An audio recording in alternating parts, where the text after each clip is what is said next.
alunos! Vamos dar início à nossa 10ª aula da disciplina de leitura e produção de texto, e o tema de hoje são gêneros acadêmicos. A gente vai conversar um pouquinho sobre suas funções, para que serve, qual que é o seu papel dentro de uma interação, principalmente no meio acadêmico. Para isso, então, a gente vai fazer um resuminho, uma recapitulação das aulas anteriores. Vamos começar pela concepção de língua, sujeito e texto. Então, a gente entende a língua como interação, o sujeito como esse indivíduo ativo, utilizando a estrutura linguística para produzir um texto dentro dessa interação, e o texto é o resultado da interação, é a materialização da interação. Então, o texto é visto como esse processo da materialização. Nós também conversamos um pouquinho a respeito das práticas comunicativas e os gêneros. Então, a gente compreende que o gênero está permeado no nosso dia a dia, no nosso cotidiano, nos nossos atos de fala, nas nossas práticas comunicativas, situações comunicativas, e a gente entende que esses gêneros, eles apresentam algumas formas padrões, algumas normas que nós devemos seguir para que a interação se dê de forma adequada, coesa, coerente. Nós também falamos um pouquinho a respeito da argumentação, da metáfora do iceberg. Então, quando a gente tem o contato com o material, com o texto, seja ele escrito ou falado, a gente só vê a ponta, o material linguístico, e acaba se esquecendo de pensar sobre o interior, o que está por trás disso. Todo o conhecimento cultural que é mobilizado, o conhecimento de mundo, toda essa questão mais cultural que é compartilhada entre o falante e o seu interlocutor, ou entre o escritor e o seu leitor, a respeito então, de um determinado tema. Além disso, a gente discutiu um pouquinho sobre progressão textual, como a coesão concretiza a progressão textual, e um pouquinho também sobre coerência, então como unir esses pedaços de sentido que o texto concretiza. Nesse sentido, a nossa introdução vai ter como pergunta: para que servem os textos acadêmicos? Então, eu gostaria de trazer uma citação que define o que caracteriza o texto acadêmico como, antes de tudo, o seu objeto. Ele veicula o fruto de alguma investigação científica, filosófica ou artística.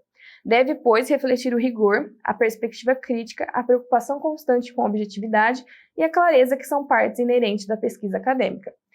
Então, o que a gente conclui? Que o texto acadêmico é o resultado de uma pesquisa, de um processo, de um estudo dentro desse contexto acadêmico. Então, a gente tem sempre que pensar no rigor que a pesquisa propriamente dita leva, a gente tem que transferir isso para a linguagem, então transferir isso para o gênero.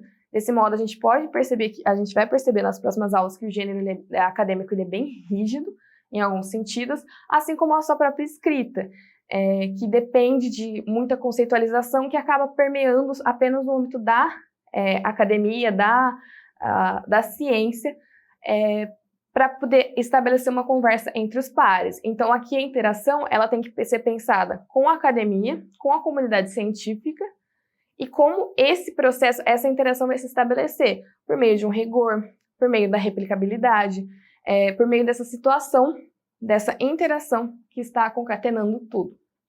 Nesse sentido, como eu já mencionei brevemente, o conteúdo e a forma eles são muito relacionados.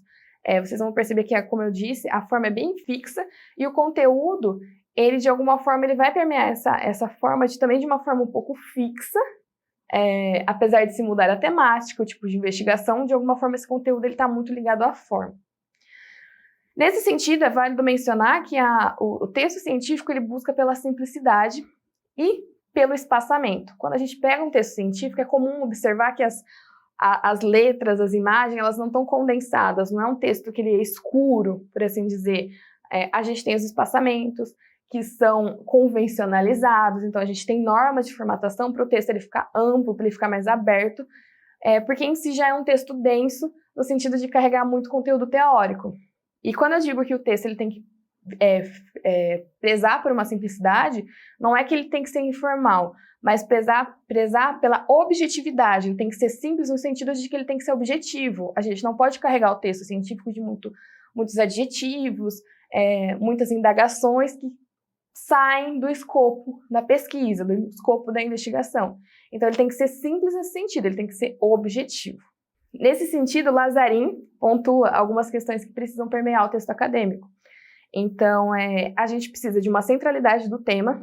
Então, a partir do momento que a gente vai falar sobre um tema, um texto acadêmico, precisa ter uma centralidade, precisa dar objetividade.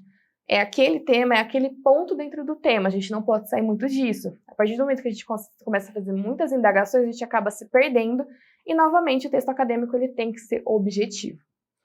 Nesse sentido, ele tem que ter pressupostos claros. A partir do momento que a gente está falando sobre um ponto dentro da academia, a gente precisa ter alguns pressupostos. A gente precisa ter referências. A gente não pode falar nada a partir de dizer apenas nosso conhecimento, porque isso não é fazer ciência. Fazer ciência é sempre se apoiar em outras discussões que vieram anteriormente. Nesse sentido, essas outras discussões elas têm que estar claras no texto, não pode ficar confuso, aquela coisa meio turva, que a pessoa está lendo o seu texto e não identifica quais são os seus pressupostos, da onde você está saindo para chegar naquela pergunta, para chegar naquela conclusão. Tem que estar tudo muito claro. Nesse sentido também, os seus argumentos eles precisam ser sólidos. Como eu disse, o texto acadêmico ele é objetivo, então seu argumento ele tem que ser sólido, você não pode ficar em cima do muro, você não pode deixar as coisas muito vagas, então seu argumento ele tem que estar ali para o seu leitor ele identificar, mesmo que o conhecimento não seja compartilhado. Então, se alguém de outra área for ler seu texto, ele tem que entender que seus argumentos são sólidos, mesmo que ele não compreenda em miúcias o conteúdo semântico, ele não pode observar seu texto e pensar, nossa, que argumento parece que está meio vago. Não, o argumento ele tem que ser sólido para comprovar seus resultados. Seus resultados dependem de uma comprovação, dependem dessa argumentação sólida. Nesse sentido, então, a clareza ela deve ser almejada sempre, e a coesão e a coerência do texto também tem que estar muito adequada para que você não seja mal interpretado, para que seus resultados não percam o impacto que ele poderia ter, porque seu texto não está coeso, não está claro e não está coerente. Agora eu vou passar um pouquinho, antes de passar necessariamente para a escrita do texto acadêmico, eu gostaria de falar um pouquinho sobre leitura. Então, a leitura do texto acadêmico ela tem que ser atenta. E uma coisa que os alunos precisam ter em mente, que vocês precisam ter em mente, é que sempre precisa fazer anotações quando a gente está fazendo uma leitura de um texto acadêmico. Porque, novamente, é um texto muito denso, com muitas informações. Então, as anotações ajudam a gente não se perder. Principalmente quem está começando a leitura dos textos acadêmicos, é muito importante fazer essas anotações, grifar. Aqui é a introdução. Essa é a pergunta de pesquisa. Aqui estão os objetivos. A metodologia usada foi essa. Esses foram os resultados. Então, deixar isso marcado, anotado, ajuda a entender a linha traçada pelo pesquisador. E não se preocupem que todas essas estruturas que eu acabei de listar, a gente vai ver com calma no decorrer das aulas. Eu só estou adiantando um pouquinho para vocês entenderem melhor o ponto que eu estou querendo chegar. Então, a leitura, de acordo com Marconi e Lakatos, ela tem que ser atenta, ela tem que ser reflexiva, ela tem que ter espírito crítico, análise e síntese.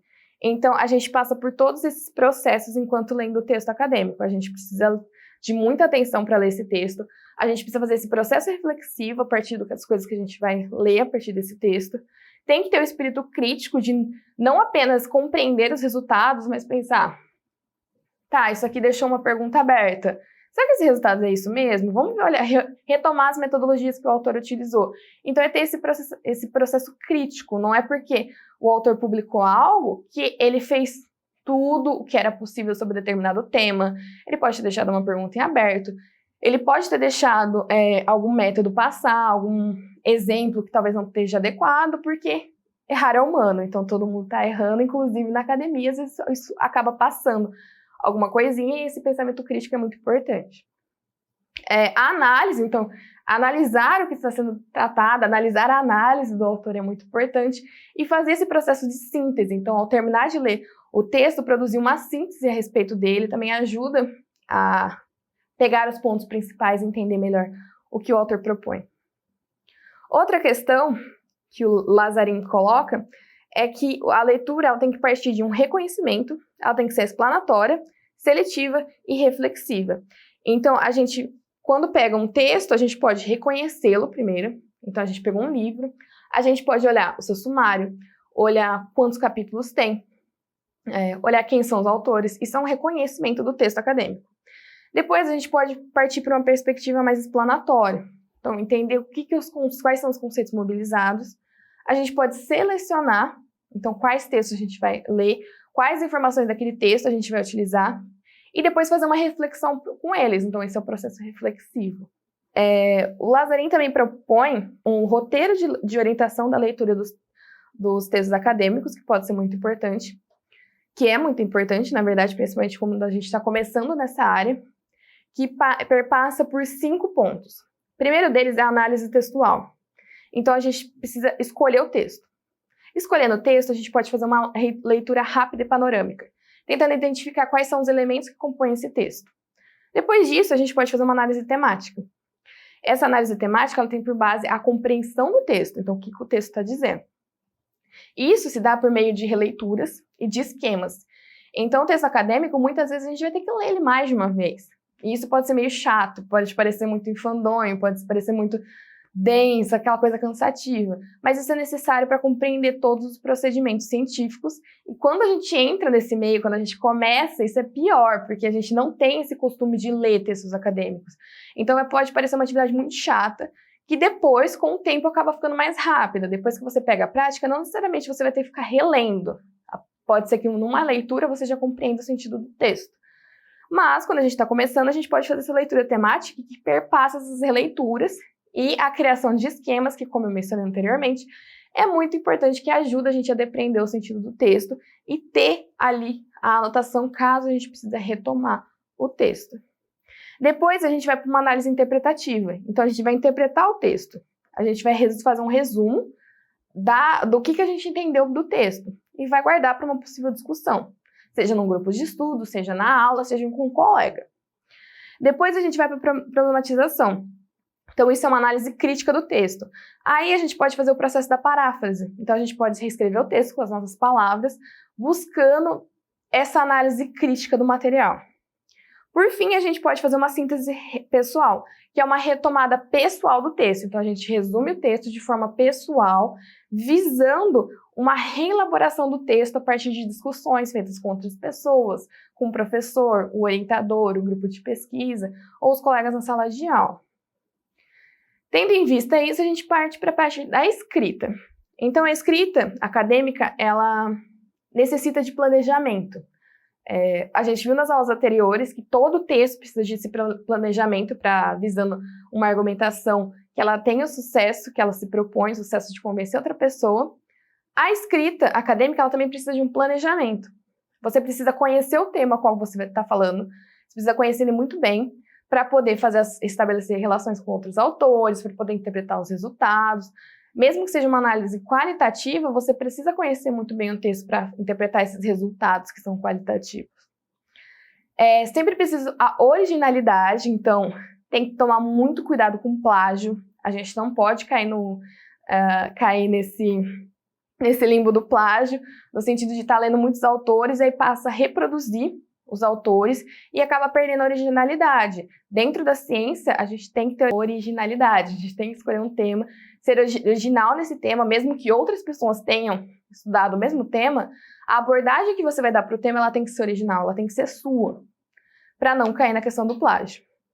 Então, tem que sempre lembrar da fundamentação teórica. Todo texto acadêmico ele tem que ter uma boa fundamentação teórica, então tem que voltar nos clássicos, tem que voltar nas pessoas que já fizeram o mesmo tema que você e fazer as referências, fazer uma boa fundamentação teórica, porque isso mostra que você teve esse cuidado, isso é muito importante dentro da ciência. Outra questão muito importante é a replicabilidade científica. Muitas pessoas, quando começam a produzir esses textos acadêmicos, quando começam a fazer pesquisa, acabam esquecendo que a ciência é feita a partir da replicabilidade. Então, você fez um determinado trabalho com uma determinada comunidade. Outra pessoa pode querer fazer o mesmo trabalho com outra comunidade. Então, você tem que deixar muito claro quais foram os métodos, o que você fez e como você fez, para que outra pessoa possa replicar daqui 5 anos, 10 anos, ou replicar no mesmo momento numa comunidade diferente, para ver se os seus resultados eles têm sucesso nesses contextos diferentes. Então, isso é muito importante. Por fim, uma boa conclusão. O texto acadêmico ele tem que ter uma boa conclusão para poder fechar tudo. Ele tem que resumir cada ponto. Então, você tem que retomar a sua pergunta, retomar o seu objetivo, retomar alguns autores que você citou na fundamentação teórica, que eles são imprescindíveis para a defesa do seu ponto de vista, para a defesa dos resultados que você chegou. Você tem que retomar a sua metodologia, retomar os resultados e, a partir disso, fazer conclusões ou previsões e encaminhamentos futuros. Isso é muito importante. É comum algumas pessoas, quando estão começando na academia, não prestarem tanta atenção para a conclusão, acabarem fazendo 2 parágrafos, 1 parágrafo, resumindo tudo e deixando a conclusão muito vaga. E isso perde a qualidade do seu trabalho, porque você vem produzindo um texto muito bom, quando chega na conclusão, que é para você amarrar suas ideias e amarrar seu leitor e falar, nossa, é isso que ele chegou à conclusão. As pessoas acabam perdendo isso na conclusão por não se debruçarem muito, por não perderem muito tempo, por não dedicarem muito tempo a essa conclusão. Então, fazer uma boa conclusão, que seja uma síntese de tudo, é muito importante. Nesse sentido, como conclusão da aula, a gente tem que perceber o cuidado com a produção e a leitura nos gêneros acadêmicos. A gente tem que ter esse cuidado, tanto na hora de produzir, quanto na hora de ler. A gente tem que entender como essa estrutura, esse gênero se constrói a partir das formas padrões, como ele se constrói a partir dessa forma rígida e seu conteúdo, para que a gente entenda também todo o contexto de interação que ocorre na academia. Então, muito obrigada pela atenção. Qualquer dúvida, consulte o material didático ou os tutores que estão disponíveis para sanar as dúvidas e até a próxima aula.